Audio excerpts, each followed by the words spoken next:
Happy Gas birinchi marta 2025-yil mart oyida Minecraft Live'da namoyish etildi. Uning o'yinga kelishi o'yinda yangi mexanikani olib keladi. Garchisi uchadigan, minadigan mob bo'lsa ham, bu bir vaqtning o'zida bloklarsiz havoda bo'lish uchun katta platformadir. Do'stona Gaz g'azablangan akalardan farqli o'laroq o'yinchi tomonidan o'stiriladi va bizning o'yinchimizga do'stona munosabatda bo'ladi. Happy Gas jabralarning o'ziga xos ko'rinishini ko'rsatdi. Umuman olganda Gas arvoh emasligini ko'pchilik bilib hayron qolishni boshladi. Bu uning biologiyasi va anatomiyasi bilan to'la to'kis tirik mavjudotdan boshqa narsa emas. Xo'sh, bu aslida nima va ishlab chiqaruvchilar dunyoning eng dahshatli jonzotlardan birini do'stona versiyasini qo'shib to'g'ri ish qildilarmi? Siz Shoqa Play kanalidasiz, qulayroq o'tirib oling va biz Gasling haqidagi Minecraft teoriyamizni boshladik. Agar siz kanalga yangi bo'lsangiz, iltimos kanalga obuna bo'lib qo'ying. Qurib qolgan gasni siz Ruhlar vodiysi deb nomlangan biyomda topishingiz mumkin. Aynan o'sha yerda katta suyaklar bo'ladi va o'shani oldida kichkinagina qurib qolgan gaz ham bo'ladi. Va siz aynan shu biyomda boshqa gazlarni ham topishingiz mumkin. Va ehtimol aynan shu suyaklar gazlarga tegishlidir. Va har bir boshqa jonzotlar kabi gazning ham suyagi bor. Bu haqida biz aynan qurib qolgan gazni craft qilayotganimizda bilib olsak bo'ladi. Men bu craft tarafdori emasman. Men bu o'yinda ortiqcha deb hisoblayman. Chunki quritilgan gazlar va bitta buyum uchun juda ko'p. O'yinchilar soni ko'p bo'lgan serverlarda do'stona gaz yetishmovchiligi paydo bo'ladi.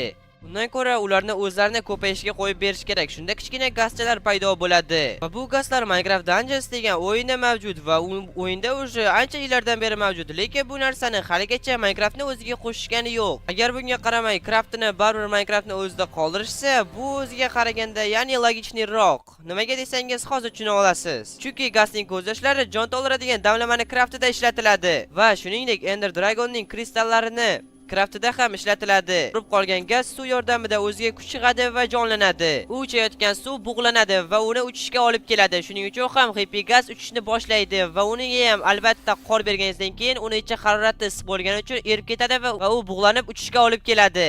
Va agar Happy Gasning ichida suv bo'lganda u ucha olmasdi va bu shundan ko'rinib turibdiki, buning ichida bug' bor. Hammamiz bilamizki, Ender Dragonning uchish uchun albatta qanoti bor. Gasda esa u shunchaki bug'lanib turadigan oddiygina shar to'pi kabi. Va bu ko'p odamga tushunarsiz bo'lib tuyulishi mumkin, ammo shoshmang, men bu haqida hozir tushuntiraman. Chunki ishlab chiqaruvchilar bunday mayda narsalarda hech qachon xato qilmaydi. Va rus tilidan tarjima qilinganda achivka mavjud. Gasni nezerdan qutqaring, uning xavfsizligini yuqori dunyoga olib keling va keyin uni o'ldiring degan. Va bu achivka dunyolar urushi deb nomlanadi. Demak, bizning o'yinchimiz bu dunyoga kelishdan oldin gazlar oddiy dunyoda mavjud bo'lgan. Va bu 100% to'g'ri. Gazlar oldin oddiy dunyoda bu shaklda yurmagan. Ular umuman boshqacha bo'lgan. Do'stlar, men sizlar uchun juda ham ajoyib bo'lgan kanal topdim. Bu kanalda siz Minecraft videolarini maza qilib tomosha qilishingiz mumkin. Kanalda videolar har kuni chiqadi. Shuning uchun albatta kanalga obuna bo'ling. Kanalning silkasi video ostida va izohlarda bo'ladi. O'tib albatta mendan salom deb yetkazib qo'ying. Shunday qilib, Gaz nazarda qamalishdan oldin kim edi? Gaz tarixini topish muammosi shundaki, Ruhlar vodiysidagi kabi ulkan suyaklar oddiy dunyoda mavjud emas. Bu shuni anglatadiki, bunday katta formatdagi gazlar hech qachon yuqori dunyoda bo'lmagan. Biroq ishlab chiqaruvchilar uzoq vaqtdan beri o'yinchilarga gaz kim ekanligini ishora qilishgan. Va shuningdek, Happy Gas bu shunchaki tortning bosh qismidir. Va Happy Gas aslida kim ekanligi haqidagi butun nazariyaga aylandi. Gazlar oyoqchalarga ega. Bu haqiqat. Bu sirli mavjudotlar haqida biz biladigan kam sonli narsalardan biridir. Biroq bu kichik fakt bu mobning butun o'tmishini juda kuchli ochib beradi. O'yin dunyosida oyoqchalarga ega bo'lgan moblar unchalik ko'p emas. Bularga kiradi sprutlar va gazlarning o'zi. Bu ikki mob juda farq qiladi va bu to'g'ri. Chunki bular o'sish uchun mutlaqo boshqacha sharoitlarga ega edilar. Ammo agar siz Minecraft Dungeonsga qarasangiz, yangi tug'ilgan shaxs sifatida gaz kublari va sprut kublari mutlaqo bir xil shakllarga ega. Ushbu modellar to'g'ridan-to'g'ri o'yindan olingan. Do'stona gaz sprut va gaz o'rtasidagi o'xshashliklar to'plamini to'ldirdi. Chunki quritilgan gazni jonlantirish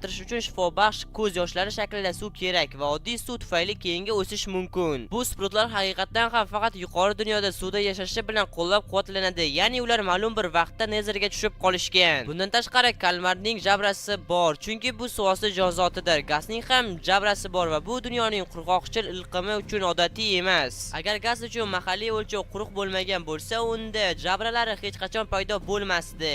Gaz qandaydir tarzda suv va yuqori dunyo bilan aloqador bor haqida juda ko'p dalillar mavjud. Unda oyoqchalar va jabralar mavjud. Shunday qilib, keling gazlar Nezerga qanday yetib kelganini batafsil ko'rib chiqaylik. Sprutlar Nezerga portallar orqali juda uzoq vaqt oldin kelgan. Bu portallar piglinlar tomonidan kashf etilgan. Birinchi sivilizatsiya bo'lgan piglinlar hamma juda yuqori dunyoda yashagan. Asosan yer osti, chunki ular haqiqiy metallurglardir va qulaylik uchun ular ruda yonida yashashlari kerak edi. Bunday portallarga yer osti ko'llarda yashovchi sprutlar osongina kirishlari mumkin edi. Gazling faqatgina Nezerga tasodifan kirib kelgan sakkizoyoqlarning gazga aylangani haqida nazariyaga qo'shimcha qiladi. Bu darhol sodir bo'lmadi. Nezerga tugatilgan deyarli barcha sakkizoyoqlar quruq iqlim tufayli nobud bo'lgan. Biroq ruhlar vodiysiga olib boruvchi portalga kirish baxtiga muyassar bo'lganlar tirik qoldi. Boshqa biyomlardan farqli o'laroq ruhlar vodiysi sovuqroq iqlimga ega, chunki shiftdan oqayotgan lava bu yerda qotib qoladi. Gazlar nima uchun bunday o'lchamga ishiradi degan savolga javob juda oddiy. Kalmarlar ichkaridan suv bilan to'ldiriladi va ular Nezerga tushganda suv har qanday biyomlarda bug'lanadi, bo'lganlanadi va yuqoriga uchadi. Kalmarda bug'langan suv hech bo'lmaganda uni kichik holatga keltirdi. Kalmarlar ulardagi suv gazsimon holatda bo'lganligi sababli omon qolishdi va bu ularga shishgan shar kabi havoda harakat qilishlariga imkon berdi. Ammo shuni yodda tutingki, ular o'sha paytda hozirgidek katta bo'lmagan. Gazning chegaralanishi xuddi kalmar va yaqinroq bog'liq bo'lgan meduza singari taxminan shunday sodir bo'ldi. Omon qolgan sakkizoyoqlar aksariyati ruhlar vodiysida bo'lganligi sababli ular ko'payish uchun tuxumlarini jon qumiga va jon tuprog'iga qo'yishgan va ekranlaringda ko'rgan bu sikl sodir bo'ldi. Eng muhimi, nima uchun bu gaz quvnoq, bunisi esa g'amgin. Gap shundaki, bunisi suv bilan to'ldirilgan, ikkinchisi esa qalblar qumidan paydo bo'lgan ruhlar bilan to'ldirilgan. Butun Minecraft dunyosini g'azablantirgan qayg'uli ruhlar bilan to'lgan va o'sib chiqqan gaz doimo qayg'uli va o'yinchimizni o'ldirmoqchi bo'ladi. Shu bilan do'stlar, videorolik o'z nihoyasiga yetdi. Video yoqqan bo'lsa albatta kanalga obuna bo'lib, videoga like bosib qo'ying va unda do'stlar keyingi videolarda ko'rishguncha